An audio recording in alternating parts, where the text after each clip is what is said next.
Phase 3. Montage des châssis dormants. À la base de la structure, on construit tout d'abord un rehaussement de 10 cm sur lequel on posera les châssis dormants. Ensuite, on ouvre l'emballage contenant le châssis dormant de la porte, 4 profils, 4 équerres et la clé de serrage fournie. On peut maintenant assembler les pièces correspondantes. On desserre légèrement les vis de serrage des équerres pour les rendre plus mobiles.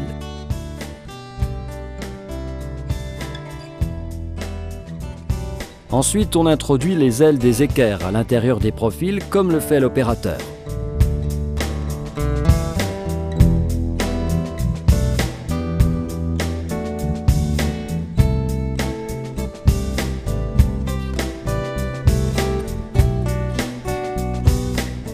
Et enfin, on serre les équerres. Le montage est terminé. L'installation des châssis dormants est une phase simple mais importante. Durant le montage, il faut tenir compte de l'épaisseur du revêtement choisi et, pour le positionnement vertical, de la hauteur définitive des formations au sol. On voit ici comment installer le châssis dormant sur un mur en maçonnerie. Le châssis dormant est muni d'agrafes de fixation murale. Ensuite, on prépare les espaces d'ancrage.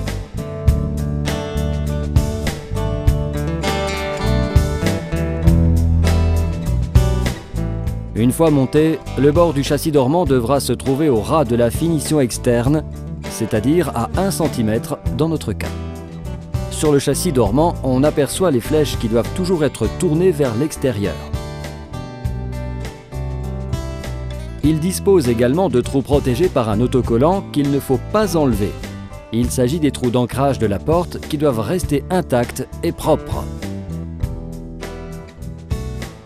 Avant la fixation définitive, on effectue les contrôles.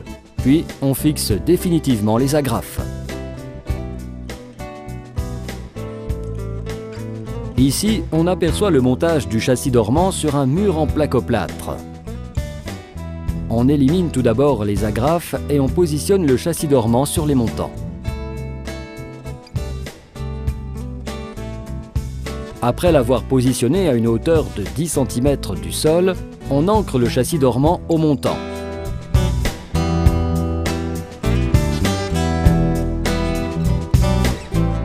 Effectuez un contrôle minutieux du montage en vérifiant la mise à niveau et le maintien de la linéarité du profil et en mesurant les diagonales.